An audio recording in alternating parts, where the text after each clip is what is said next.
ನೋಡಿ, ತಂತ್ರ ಅಂದ ತಕ್ಷಣ ಎಲ್ರೂ ಅನ್ಕೊಳ್ಳೋದು ಪೂಜೆ ಪುನಸ್ಕಾರ ಅಂತ. ಆದ್ರದು ತಪ್ಪು. ಅದೊಂದು ನಿಗೂಢ ಲೋಕ. ಇಲ್ಲಿ ಶಕ್ತಿ ಅಂದ್ರೆ ಪಳಗಿಸಲೇಬೇಕಾದ ಒಂದು ಕಾಡು ಬೆಂಕಿ ಇದ್ದಾಗೆ. ಇವತ್ ನಾವು ಮಾತಾಡೋಕ್ ಹೊರಟಿರೋದು ಅಂಥದ್ದೇ ಒಂದು ಉಗ್ರ ಶಕ್ತಿಯ ಬಗ್ಗೆ. ಮಾಂಸ ಮತ್ತು ಅಗ್ನಿಯ ಅಧಿದೇವತೆ ಲಾಕಿನಿಯ ಕಥೆ. ಹಾಗಿದ್ರೆ ಲಾಕಿನಿ ಅಂದ್ರೆ ಯಾರು?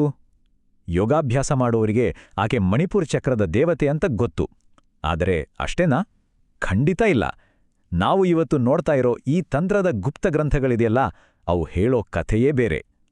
ಅವುಗಳ ಪ್ರಕಾರ ಲಾಕಿನಿ ದೇಹದೊಳಗಿನ ಒಂದು ಸಣ್ಣ ಶಕ್ತಿಯಲ್ಲ, ಬದಲಿಗೆ ಇಡೀ ಬ್ರಹ್ಮಾಂಡವನ್ನೇ ಸುಟ್ಟು ಭಸ್ಮ ಮಾಡಿ ಮತ್ತೆ ಸೃಷ್ಟಿಸಬಲ್ಲ ಒಂದು ಮಹಾಶಕ್ತಿ. ಹಾಗಿದ್ರೆ ಬನ್ನಿ, ಈ ವಿಶ್ಲೇಷಣೆಯಲ್ಲಿ ನಾವು ಏನೇನು ನೋಡ್ತೀವಿ ಅಂತ ಒಂದು ಸಣ್ಣ ನೋಟ ಹಾರಿಸೋಣ. ಮೊದಲು ಲಾಕಿನಿಯ ಪರಿಚಯ, ಆಮೇಲೆ ಆಕೆಯ ಭಯಾನಕ ತಾಂತ್ರಿಕ ರೂಪ, ಆಕೆಯನ್ನು ಪೂಜಿಸೋ ವಿಭಿನ್ನ ಮಾರ್ಗಗಳು, ಅದರಿಂದ ಸಿಗೋ ಸಿದ್ಧಿಗಳು ಹಾಗೂ ಎದುರಾಗೋ ಅಪಾಯಗಳು, ಜೊತೆಗೆ ಸಾಬರ್ ತಂತ್ರದ ವಿಶಿಷ್ಟ ದೃಷ್ಟಿಕೋನ, ಮತ್ತು ಕೊನೆಗೆ ಎಲ್ಲದಕ್ಕಿಂತ ಮುಖ್ಯವಾದ ಒಂದು ಗಂಭೀರ ಎಚ್ಚರಿಕೆ. ಸರಿ, ಈಗ ನೇರವಾಗಿ ವಿಷಯಕ್ಕೆ ಬರೋಣ.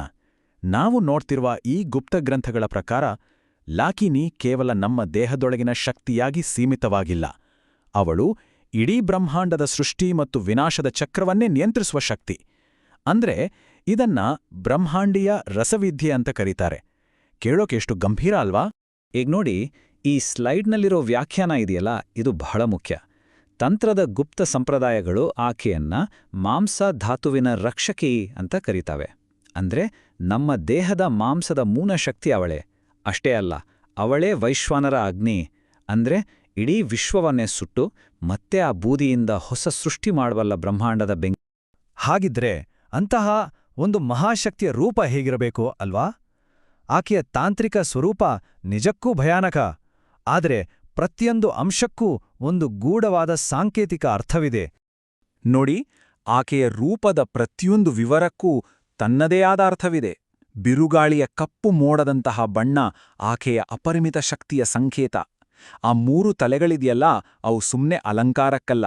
ಅವು ಭೂತ, ವರ್ತಮಾನ, ಭವಿಷ್ಯ ಈ 3 ಕಾಲವನ್ನು ನುಂಗಿ ಜೀರ್ಣಿಸಿಕೊಳ್ಳುವ ಸಾಮರ್ಥ್ಯವನ್ನು ತೋರಿಸ್ತವೆ.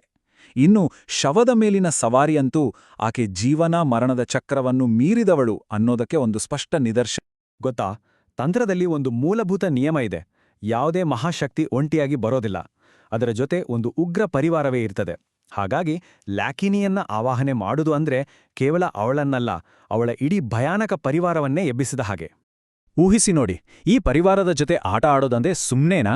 ಮೊದಲು ಆಕೆಯ ಪತಿ ರುದ್ರಭೈರವನಿಗೆ ಮದ್ಯ ಅರ್ಪಿಸಿ ಸಮಾಧಾನಪಡಿಸಬೇಕು. ಆಗಷ್ಟೇ ಲಾಕಿನಿ ಪ್ರತ್ಯಕ್ಷಳಾಗೋದು.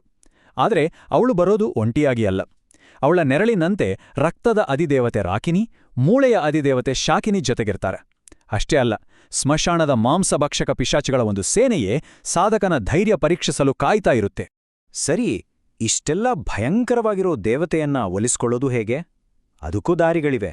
ಮುಖ್ಯವಾಗಿ 3 ತಾಂತ್ರಿಕ ಮಾರ್ಗಗಳು. ಪ್ರತಿಯೊಂದು ಮಾರ್ಗಕ್ಕೂ ತನ್ನದೇ ಆದ ಗುರಿ, ವಿಧಾನ ಮತ್ತು ಫಲವಿದೆ. ಈ 3 ಮಾರ್ಗಗಳು ಒಂದಕ್ಕೊಂದು ಸಂಬಂಧವೇ ಇಲ್ಲದಷ್ಟು ಭಿನ್ನ. ಮೊದಲನೆಯದು ಕೌಲ ಮಾರ್ಗ. ಇದರಲ್ಲಿ ಶ್ಮಶಾನದಲ್ಲಿ ಮಹಾಮಾಂಸ ಮತ್ತು ಮದ್ಯವನ್ನು ಅರ್ಪಿಸಿ ಭೌತಿಕ ಪ್ರಪಂಚದ ಮೇಲೆ ಹಿಡಿತ ಸಾಧಿಸಲಾಗುತ್ತದೆ. ಎರಡನೆಯದು ರಸಾಯನ ತಂತ್ರ. ಇದು ಒಂದು ರೀತಿ ಆಲ್ಕೆಮಿ. ಪ್ರಯೋಗಾಲಯದಲ್ಲಿ ಗಂಧಕ ಮತ್ತು ಪಾದರಸ ಬಳಸಿ ಅಮರತ್ವ ಅಂದರೆ ಪುನರ್ಯೌವನ ಪಡೆಯುವ ಗುರಿ. ಇನ್ನು ಮೂರನೆಯದು ಮಿಶ್ರಾಚಾರ. ಇದು ಸ್ವಲ್ಪ ಸೌಮ್ಯ ಮಾರ್ಗ. ಮನೆಯಲ್ಲೇ ಅಗ್ನಿಕುಂಡದ ಮುಂದೆ ಲವಂಗದ ಖೀರು ಅರ್ಪಿಸಿ ಸಂಪತ್ತು, ಶತ್ರುನಾಶದಂತಹ ಫಲಗಳನ್ನ ಪಡೆಯಬಹುದು. ಈ ಸಾಧನೆಯಲ್ಲಿ ಗೆಲುವು, ಸೋಲು ಎರಡೇ ಇರೋದು. ಮಧ್ಯದಲ್ಲಿ ಯಾವ ಆಯ್ಕೆಯೂ ಇಲ್ಲ. ಒಂದೇ ಒಂದು ಹೆಜ್ಜೆ. ಆ ಒಂದು ಹೆಜ್ಜೆ ಸರಿಯಾಗಿದ್ರೆ ದೇವತ್ವ, ತಪ್ಪಿದ್ರೆ ಸರ್ವನಾಶ. ಎರಡೇ ಆಯ್ಕೆಗಳು. ಒಂದು ವೇಳೆ ಸಾಧನೆ ಸಿದ್ಧಿಸಿದ್ರೆ ಸಿಗೋ ಶಕ್ತಿಗಳು ಅಬ್ಬಬ್ಬ ಕಲ್ಪನೆಗೂ ಮೀರಿದ್ದು. ಬೇಕಾದ ರೂಪ ಧರಿಸ್ಬೋದು, ಇತರರ ರೋಗಗಳನ್ನ ಹೀರ್ಕೊಳ್ಬೋದು. ಯಾಕಂದ್ರೆ ಅವಳು ಮಾಂಸದ ಅಧಿದೇವತೆ ಅಲ್ವಾ? ಕಾಲಚಕ್ರವನ್ನೇ ನಿಲ್ಲಿಸ್ಬಿಡಬಹುದು. ಆದರೆ ಆ ಒಂದು ಸಣ್ಣ ತಪ್ಪು, ಆ ಒಂದು ಎಡವಟ್ಟಾಯಿತು ಅಂದ್ರೆ ಏನಾಗುತ್ತೆ ಗೊತ್ತಾ? ಲಾಕಿನಿಯೇ ಸಾಧಕನ ಮಾಂಸವನ್ನು ತಿನ್ನಲು ಶುರು ಮಾಡ್ತಾಳೆ. ದೇಹ ಒಳಗಿನಿಂದಲೇ ಕೊಳೆಯಲು ಶುರುವಾಗ್ತದೆ. ಹಸಿಮಾಂಸಕ್ಕಾಗಿ ತೀವ್ರ ಹಂಬಲ ಶುರುವಾಗಿ ಜೊತೆಗಿದ್ದ ಪಿಶಾಚಿಗಳು ಮಿದುಳನ್ನು ಆವರಿಸಿ ಹುಚ್ಚುಗುಡಿಸ್ತವೆ. ಎಷ್ಟೊತ್ತು ನೋಡಿದ್ದು ಒಂದು ಕಡೆ ಆದ್ರೆ, ಈಗ ನಾವು ಮಾತಾಡಕ್ಕೆ ಹೊರಟಿರೋದು ಸಾಬರ ತಂತ್ರದ ಬಗ್ಗೆ. ಇದು ಸಂಪೂರ್ಣವಾಗಿ ಬೇರೆ, ಹೆಚ್ಚು ಪ್ರಾಚೀನ, ಹೆಚ್ಚು ನೇರ ಮತ್ತು ಹೌದು ಹೆಚ್ಚು ಅಪಾಯಕಾರಿ ಕೂಡ.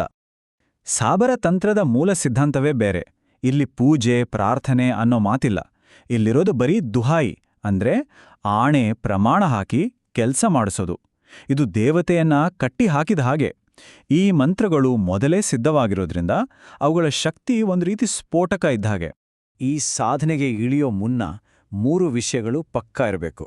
ಮೊದಲನೇದು ಸಮಯ, ಅಮಾವಾಸ್ಯೆಯ ಮಧ್ಯರಾತ್ರಿ ಅಥವಾ ಗ್ರಹಣ ಕಾಲ. ಎರಡನೇದು ಸ್ಥಳ, ಸ್ಮಶಾನದಂತಹ ನಿರ್ಜನ ಪ್ರದೇಶ. ಮತ್ತು 3ನೇದು ಎಲ್ಲಕ್ಕಿಂತ ಮುಖ್ಯವಾದದ್ದು, ಪ್ರಾಣ ಉಳಿಸುವ ರಕ್ಷಣಾ ವೃತ್ತ. ಈ ವೃತ್ತವೇ ಸಾಧಕನ ಜೀವ ಮತ್ತು ಸಾವಿನ ನಡುವಿನ ಗೆರೆ.